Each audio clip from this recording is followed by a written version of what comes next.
I used to keep my ducks in a road runner, but I noticed that we could challenge my diseases. Yeah. Yeah, that's how they come. They come together.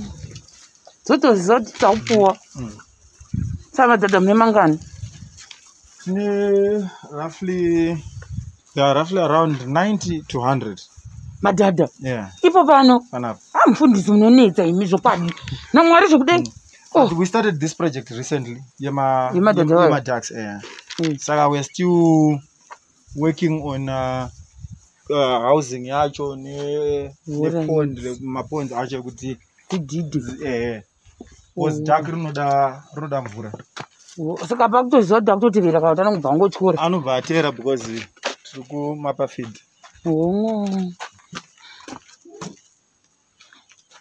Apa mene krimba ni futi. Kumbu feed out to study. You couldn't tell you.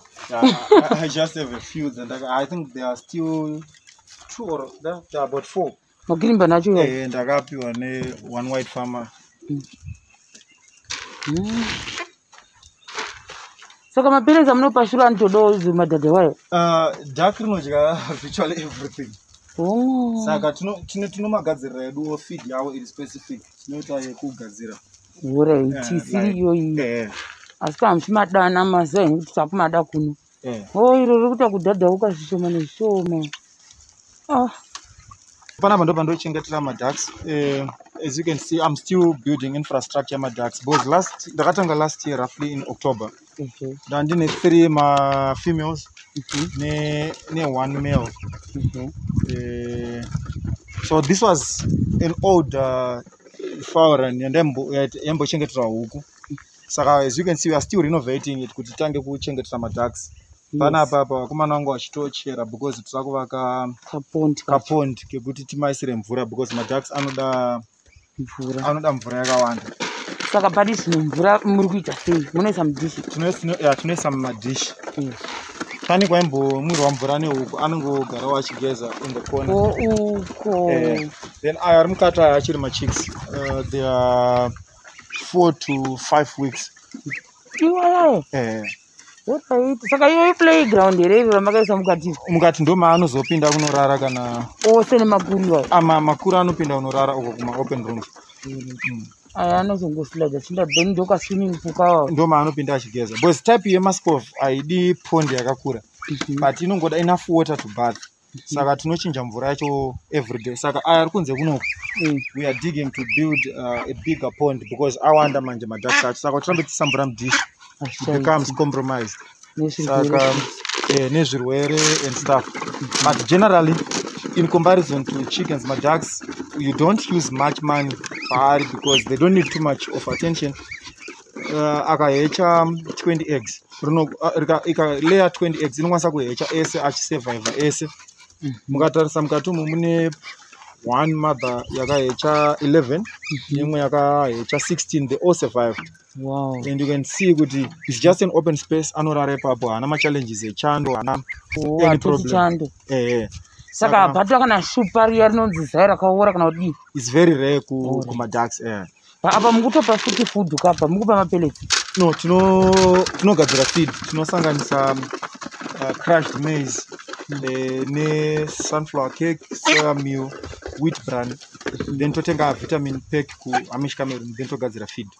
Wow. But we use less of our money on them in comparison to other projects. Then it breed that in Arabana Baron's Mascov. Even I'm a white ones. My white Tinerimu don't speak in Panapat Nongor in Mascov. So I'm a white, I do tambane mamma. I actually Akabiriko Agadaro. My one. So I don't go there are my groups according to Utozviona kuti arikusambisa mabhechi mamuchitaura zvokuti kuswima so haarumani haaite searumani. Saka zvaanoita anogara ari magroups ekubereka kwakaita mukatarisa aya ane white mostly anogara ari ega. Then angangori magroups awo it's very easy to identify kuti akaberekwa sei. Saka mukatarisa maducks ari panapa esa machicks. Akabva kuberekwa from January and February, March. Yes. End of February into beginning of into March. Yes. No, this one end of them March. March coming kuya kumberi kuno. Saka munongokipa futi ma records like zvamunoita kusura. Madziro andinyanyo kipa ma records zvandoita kusura because achiri mashoma but nikuwanda kwaari kuita manje I end up keeping my records. Saka pamunoisa sei pasikero kuti muone kuti iza rakura zvamunoda kana kuti rakulika kana kuti makutengesa. Tinotoribata futi tori some bag toweya. Mungosa mchanga ni bag. But kazhinji anotanga kudyika from 3 months. Saka 3 months ndiri zvakaita iro ripapo. Iro weigh over 3 kgs. Angaruma 3.2 3.3 kgs. Alright. Yeah. Then kana ra fully mature, my males anosvika to 7.5 kgs. Alright. Then my females anowanzo range from 3 to 4 kgs. But generally ndo zvaari. Opa market akamira sei vanhu vanonyatsa kumafarira here kana kuti like in terms of kuti nyama. Because kuna yana kuti kusura vanhu vanonyatsa kufarira type yayo yamafuta kuti inonaka zvakara. I don't know why. Saka ndeda kutozonzwa kuti kuno kumadhadha. Right. Same applies to my ducks. Kune vanhu vano most of these things havadye because havazivi. Saka kune vanhu vanoziva vane knowledge yacho. Vanototsvaga maducks acho vandotsvaga tsuro. Now these days tine advantage of social media. Like in the Facebook page rangu, I always get my clients at tsuro from my Facebook page. Yes, it was cheap page. Brighton Rabbit Farm. Saka if you go on Facebook, I think in the name of pictures and ndakaisa ipapo ema breeds in the type of tsuro dzando chengeta. Saka I always get. Then I think I'm in more than 15 groups, Zema rabbit farmers. Munona nochengeta otsuro, so is my ducks. So in those groups nowadays, it's easy to get marketers. You just find munaruda chin over the phone. So that's how we are marketing. We are just going digital in terms of marketing. But that is like munada uko mamchipa advice yekuti let's say 6 weeks kana chi kunopa advice yekuti chi kumadhadha munachifana kutanga uchengeta. Okay, my ducks it all depends in the moon. Darada kutenga my ducks akaita se now zvakuendera nema price. Vamwe vanhu vanoti vatenga day old chick redada because day old chick rinoita around $2.50. Then umwe anoti because mari yangu ishoma rega nditenge $10 ndotenga 4 ndoenda notanga kuzvipfuira ndega. Then kana asvikawo paage kuti akutanga kukandira anenge akuita $40 ari 4. Saka munhu anochuza zvinoenderana nekuti how am I affording kumatenga. Saka ndo matengera anta vanopfuya madhadha. But mukadzi yese ndofunga kuti it's good kutanga wa start ama animal habits uchitanga kudzichengeta, you get much more knowledge yemhuka dzaurida kuchengeta. Saka maponza munotanga maponzi ndandada kunzwisisa aya kuti ndio mamchi munosuka futi mvura yacho. Mukatarisa zvakaita panapa takasiya junkie zviri strategic. Because my ducks are kuleya mazai pano pari obvious. Most cases because irinonzi mascovera tikuchengeta panapa rakadai kuri kuhuku ndo ratinoti road runner. Alright. Saka rinoda kuenda pano parinofunga kuti razvitsvagira rega kuti rikwanise kutanga kuleya mazai. Saka zvakaita apa isusu tinoripa clue tinoti takaisa chigomo ichi tinongotanga tavhurira then iro rinotanga kunochera rega. Then rofunga kuti ndagadzira ndega then rotanga kuleya mazai aro ipapo. Papa apa pandori pane rinotoleyera ipapa rakabva ndorine rakabva kuyecha vana vari munhu ari kuti murigadzirire pari obvious rinosiya. Saka rinotongoramba richichera zvichina muzasi zvakaita umo muzasi memuto rinonochera bega rinonofukura roviga mazai because rinoviga. Anofusira nemavhu anoisa mashizha mafeathers and the like. Saka apa ndo vamachiti anodhidhira kapanapa. Apa papai aminoti papai nechi but takangotanga ngopadira mvura then they started enjoying. Was like I said kunonga yanga iri old chicken maichengetwa road runner before. So we are still renovating it kuti tite maducks acho achigara kuno permanently. Was initially tasata magadzira house saka zvozvi mutakatanga kugadzira kuno. Chitso kuti shiri dzinoba masayo saka tinochengeta. Zvivangu kune zvivangu ere kuno? Umu ndo mama muchiti open space maanouya achivata umu. Achiraremo. Hamutorina kana 1 rinotombofunga kuda kukandirira mazai umu? Pane 1 rinokandira white ndo rinongokandirira mumu but mamwe acho ese anoda kunozvitsvagira pekukandira mazai.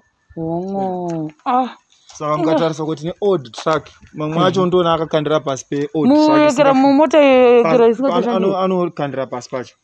Muzasi memota. Muzasi memotikari pane motikari isingafambira. iyo mota iriko kukorit ndaibata. Saka chero pangofungira kuti riri safe kuti rikandira rinongokandira. Ndakatoziva kuti kuno kune zvivangu zvotoda kutouyawo zvichotora madhadha keni. Mapredators anosvika kwese. Alright. Saka ndeipi advice yamungapa kune vanhu vanoda kuti hazve zvipfuyo nyatiripa madhadha iwaya zviri neshure? Tikatarisa what's happening munyika medu currently, we are having challenges ekufa kwemombe and stuff, which could be a sign yekuti kumbereko tinokwanisa kuti challenges enyama. And apart from that, maducks netsuro inyama dzine low fat dzine utano kuti munhu aite se kuti munhu adye. Saka it's all good kuti munhu wese ane space iri underutilized, you can keep these animals because hazvina much of my challenges, hazvidemand much of your time. Saka you then save imwe mari yangu wachifana kuzoendesa kumabucha uchinotenga nyama and give your family good meal. Isusu takwanisa kuwana variety yenyama because we also sell toenda tonotenga nyama yacho. Umwe musi tinodya maducks acho, umwe musi tinodya tsuro. Like panapa tinodya tsuro every week, but we don't even feel kuti pane zabuda. Every week tinotodya tsuro. Yes. So utoti kana musati madya tsuro, before you leave this place munowandobva madya tsuro because really? Yeah, we always eat meat here. Ndakuzodzokera madhadha zvokwada mwana ndikura nematazoka chishuro changu nehekera nedhadha rangu ndongoinda ndongoti ndatoyasira chidhadha changu neshuro yangu tokotoko. Saka alright, like munokwanisa kutaura futi kuti vanhu vanokubata ipapo vanongoda kuti maybe vatenge madhadha enyu uye neshuro dzenyu. Okay, like I said, I have my Facebook page, Ragan's Brighton Rabbit Farm on Facebook, but you can also get me on WhatsApp on my WhatsApp number 773. Okay, like Brighton Rabbit Farm, that's my Facebook page. Then you can also get me on WhatsApp. My WhatsApp number is 773 819 942 773 819 942. That's my WhatsApp number. So mainly these are the two platforms that I usually use for marketing, and Sanda Kunyanyushansa Instagram for rabbit farming. Yeah, but those two so far, those are the ones that I'm mainly using for at the moment. Atinozvitenda singamboiti. Saka ndo zvandanga ndauya nazvo zvose mukati mezuva rangu ranhasi. Ndinofara kuti ndadzidza kuchengetwa kweshuro uyezve nemadhadha. I thought kuti munhu kuti anga aine madhadha unotoda swimming pool. Saka zvinhu zvinyowani zvandadzidza muzuva ranhasi. Chabata zvakaipa chikamu chinotevera.